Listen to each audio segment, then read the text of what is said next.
Olá pessoal, eu sou Fernando Gazzoni, radiologista com área de atuação em tomografia e ressonância magnética de abdômen. Hoje a nossa aula vai ser sobre enterorressonância e enterotomografia.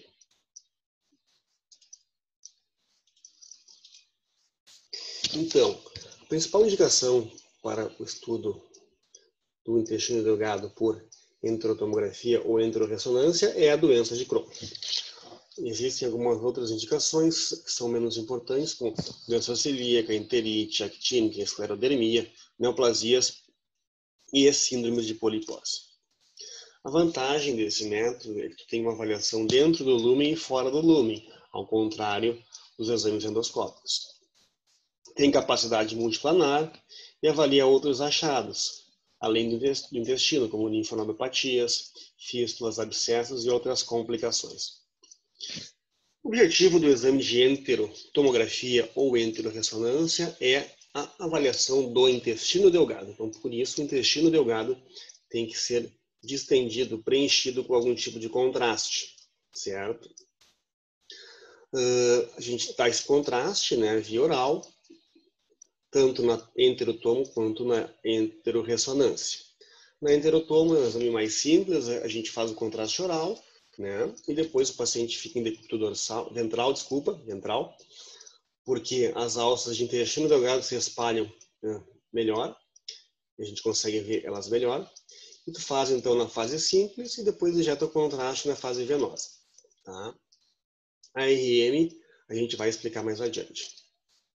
Então, no preparo desse paciente, um jejum de 4 a 6 horas, o paciente tem que chegar no ambiente do exame. Então, antes ele vai de fazer o exame 1 litro de água, mais 250 ml de manitol 20%, mais 250 ml de suco. Tá? Tomar de forma fracionada em 30 a 40 minutos. O que a gente quer? A gente quer, então, distender o intestino delgado, como nessas imagens aqui, para que a gente consiga estudar a parede do intestino, ele tem que estar distendido. Depois, então, no exame a gente vai usar o contraste endovenoso, tanto na tomo quanto na ressonância. Se durante a ingestão do manitol e do contraste oral, né, o paciente tiver algum tipo de náusea, a gente pode usar um Plasil, uma ampola IV, e a gente deve esvaziar a bexiga do paciente se possível. E para a ressonância, como é um exame mais demorado do que a tomo, a gente tem que fazer, né, uma ampola de Buscopan na mesa para reduzir o peristaltismo do intestino. A enterorressonância, então, a gente tem as sequências pré-contraste e a pós-contraste. As sequências pré-contraste são o axial e o coronal gradiente T2 estrela com saturação de gordura. Tá? Depois um axial T2 sem FAT7 e depois com FAT7. Depois um coronal T2 sem FAT7 e outro com FAT7. A próxima sequência é uma sequência gradiente T1 pré-contraste com FAT7 no axial e depois no coronal. Também a gente faz a difusão do abdômen superior e pelve para avaliar então as alterações inflamatórias. É uma sequência que também contribui. Depois a gente vai injetar o contraste e nesse tipo de exame a gente faz a sequência pós-contraste dinâmica do abdômen e pelve no plano coronal, certo? Porque o plano coronal é mais fácil, melhor de ver o intestino delgado, né? E depois das sequências, né, coronal pós-contraste dinâmica, aí sim a gente faz uma axial tardia, tá? Então, a imagem aqui, traga uma imagem de enterorressonância no pós-contraste, a gente vê as alças com líquido dentro, a gente consegue ver a parede delas. Aqui uma enterotomo, as alças distendidas pelo líquido, a gente consegue ver a parede delas. Aqui, por exemplo, a gente vê uma alça alterada, ó, como está bem espessada em relação a essas. Então, a principal indicação da enterotomo ou da enterorressonância é a doença de Crohn, uma doença inflamatória do intestino, certo? Ela pode acometer qualquer parte do trato gastrointestinal, desde o ânus até a boca, mas o mais comum é do intestino delgado, certo? E que é uma doença que vai causar inflamação e úlceras no intestino. E depois ela pode evoluir com fibrose e estenoses. Estenoses são áreas onde tu tem uma redução de calibre do lúmen, ó, do intestino. Pode haver também a formação de fístulas. O que é a fístula? É a comunicação de uma alça de intestino com outra alça de intestino, pode ser de delgado ou de cólon, ou pode ser comunicação com a bexiga urinária, até pode também ter a comunicação de uma alça de intestino com a pele, certo? Isso são as fístulas. Pode também ter a formação de abscessos. E é importante a gente comentar que essas alterações muitas vezes coexistem. Então, o paciente pode ter vários tipos de manifestações da doença concomitantemente. A avaliação da doença é complexa, além da parte radiológica, a gente tem a parte bioquímica, clínica, endoscópica e histológica, que é fundamental para o planejamento do tratamento dessa doença. Os fenótipos da doença, como é que ela se apresenta? Com inflamação ativa, também com estenoses, ou seja, a redução, né, de calibre do intestino. É comum essa forma estenosante coexistir com a inflamação ativa. A forma penetrante, que é aquela forma de fístulas, de abscessos, essa forma é muito comum de coexistir com a forma estenosante. E a doença perianal, que são as fístulas na região anal, perianal, certo? Que também é uma manifestação da doença. A inflamação ativa tem algumas características na imagem. Quais são? Espessamento da parede do intestino, acima de 3 milímetros. As úlceras, o edema da parede, um edema transmural, é muito bem visto na ressonância na sequência T2 com saturação de gordura. O hiperrealce mural, ou seja, a parede realça bastante do intestino. Essa forma de inflamação ativa, ela pode cursar sem estreitamento luminal, ou seja, o lúmen não muda de calibre, ou com estreitamento luminal, ou seja, o lúmen daquele segmento do intestino fica estreitado. E as alças intestinais que estão para cima, que estão a montante, começam a dilatar um pouco, porque ali existe um obstáculo, né? Existe uma luz menor. Porém, essa dilatação a montante é somente de até 3 centímetros de diâmetro, certo? O intestino a montante vai ter no máximo 3 centímetros, para a gente chamar de estreitamento luminal. Já na estenose, na forma estenosante, acontece uma redução de calibre ainda maior. Então, existe um obstáculo maior à passagem do conteúdo intestinal. Por isso, o intestino para cima vai dilatando. E dilata mais do que 3 centímetros de calibre. Lembrando que se for menos de que 3 centímetros de calibre de dilatação montante, a gente chama de estreitamento luminal. Se for mais, estenose. É muito comum a coexistência nessa forma estenosante da inflamação ativa e da fibrose junto, tá? A forma penetrante acontece o seguinte, então é aquele paciente que geralmente tem uma estenose, ou seja, olha aqui uma alça que reduz de calibre e a alça vai começar, a alça proximal, né, a alça que está para cima, a montante vai começar a dilatar. Como é que ela vai descomprimir essa estenose? Formando fístula, ou seja, comunica uma parte do intestino, uma alça de intestino delgado com outra parte do intestino, que no caso comunicou aqui com o cólon sigmoide, ó, tá? Mas pode comunicar com outra alça de intestino delgado, com o seco, enfim, as fístulas, as possibilidades são enormes. A gente também vai ter as massas inflamatórias, os abscessos, o edema mesentérico, a proliferação fibroadiposa do mesentério, pode ter trombose venosa mesentérica e linfonodopatias. Vamos ver os achados? Espessamento de parede, um achado de doença ativa aqui na ressonância, sequência T2, o intestino está distendido com líquido, a parede dele está espessada. Se a gente for medir aqui, tem mais de 3 milímetros, aqui também. Então, é importante o intestino estar com líquido dentro do contraste que ele tomou para a gente conseguir medir. Aqui uma sequência coronal T2 com saturação de gordura, ó. A gente vê a ulceração também, um achado de doença ativa, ó. A gente vê aqui o lúmen com contraste, uma ulceração na parede. Para a gente ver essas úlceras, é importante, então, o intestino estar distendido com o contraste oral que a gente dá no preparo para o paciente.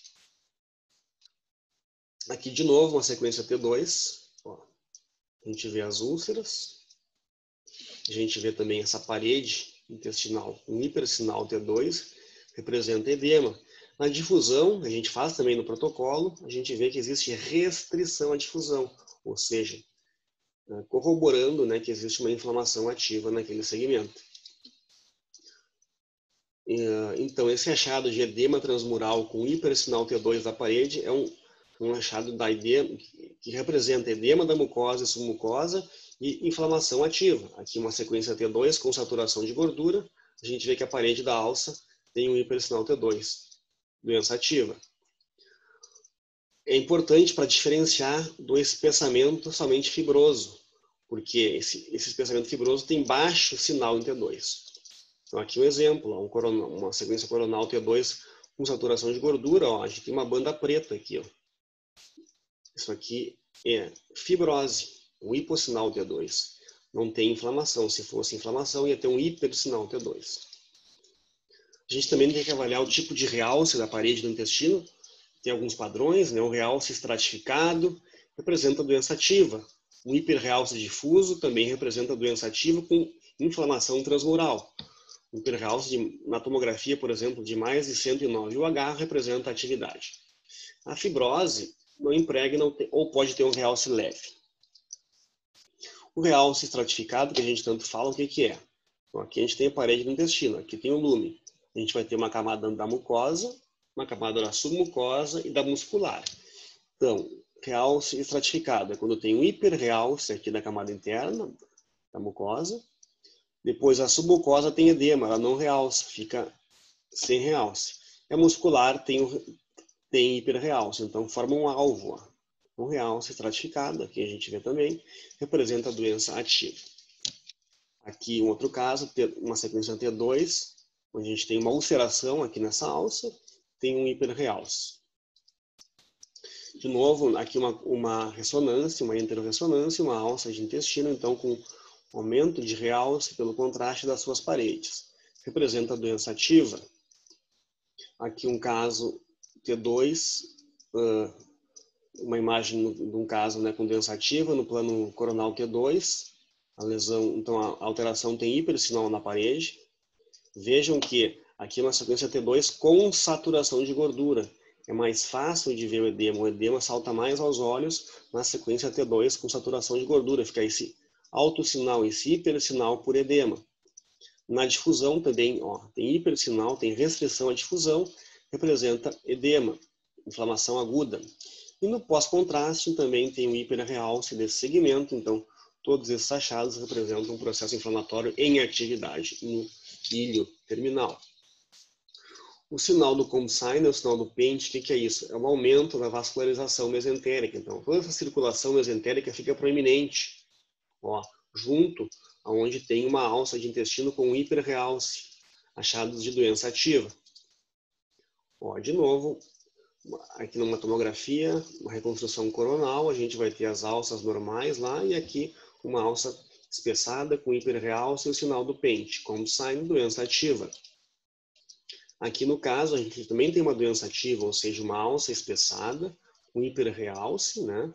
E essa alça, vocês vejam que o lumen dela está estreitado e para cima as alças têm dilatação, mas é menor do que 3 centímetros por esse estreitamento luminal.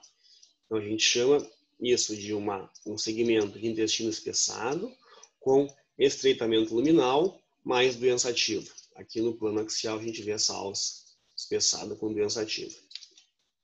Já na forma estenosante, a estenose determina então uma redução de calibre daquele segmento afetado e para cima o intestino vai dilatar mais do que 3 centímetros de calibre. É comum a coexistência então de inflamação e fibrose nesse estágio.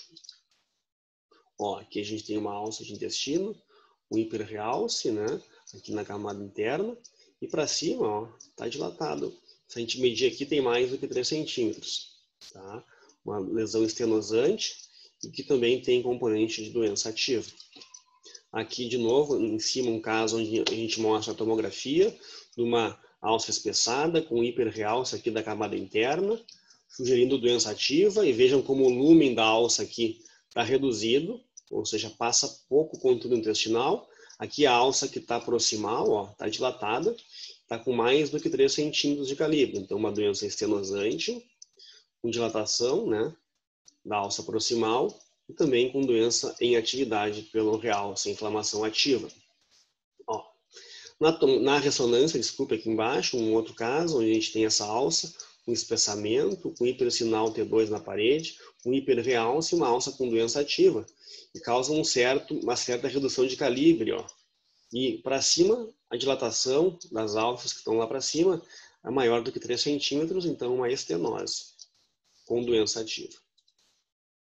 O paciente, esse aqui é um caso interessante, de 2013, um paciente que já estava com dor abdominal, diarreia, emagrecimento, numa doença de Crohn em atividade, uma alça espessada, com realce da camada interna e também com sinal do pente.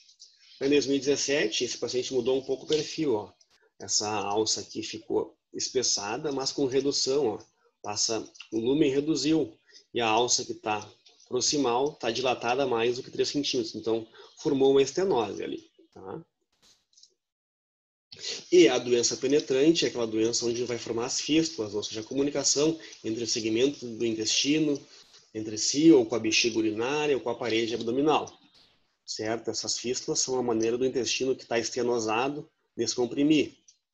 Pode também formar em volta dessas fístulas, ou próximo dessas alças, uma massa inflamatória, abscessos, né? Quando perfura uma alça, pode formar um abscesso, um edema do mesentério, a proliferação fibroadiposa, trombose venosa mesentérica, também linfonodopatias. Então, aqui um paciente com fístulas e abscessos, aqui numa tomografia, no plano axial, a gente vê um abscesso aqui na região pré-sacral, aqui está o sacro, né? E também aqui no retroperitônio, no músculo psoas. Ó.